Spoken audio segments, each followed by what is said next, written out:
an extra awkward space like this off of your front door, it's like not a living room, it's not a dining room, like what do we use it for? I'm gonna show you. I'm Amanda, welcome to Spruce My Space, where every week I take photos that you submit and Photoshop mock what I would do if I was decorating. So just to give you a little peek, this is what I would do, but I first want to talk through the room before and everything that I noticed. This is a great room. I love the high ceilings, it has really pretty bay windows. You have a desk, so you clearly use this as like a home office, so I use that as my inspiration. I think if we move the desk off this wall, more to like the center of the room, it just helps fill the space a little bit better. It kind of makes this an office versus right now it's kind of like, is it a sitting room? Is it supposed to be something and the furniture is just not there yet? Is it an office? You need to pick one and fully dedicate to it. I do like your thought process with the curtains. I always want curtains on windows and window trim and all of that, but I think right now these two panels that are in the middle are just like a little bit too overpowering. I would remove these two and just put them on the outsides. If you look at what I did here, do you see how now removing those curtain panels, it just kind of opens up that window a little bit, makes it feel more like a cove. You definitely want to keep seating in this room, so I think that by just having like two accent chairs with some sort of ottoman is great. And then moving the desk away and having it be more of a statement piece.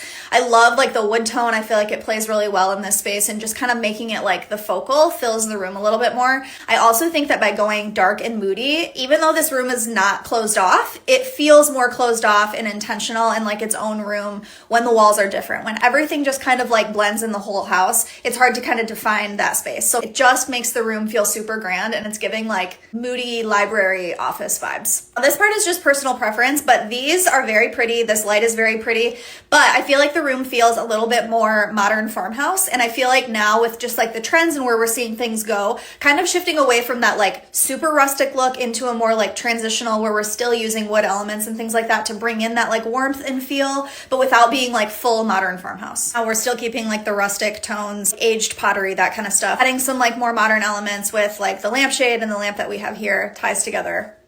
Perfect. Let me know down in the comments what you guys think, if there's anything that you would add or change, and follow along and tune in next week for another episode of Spruce My Space.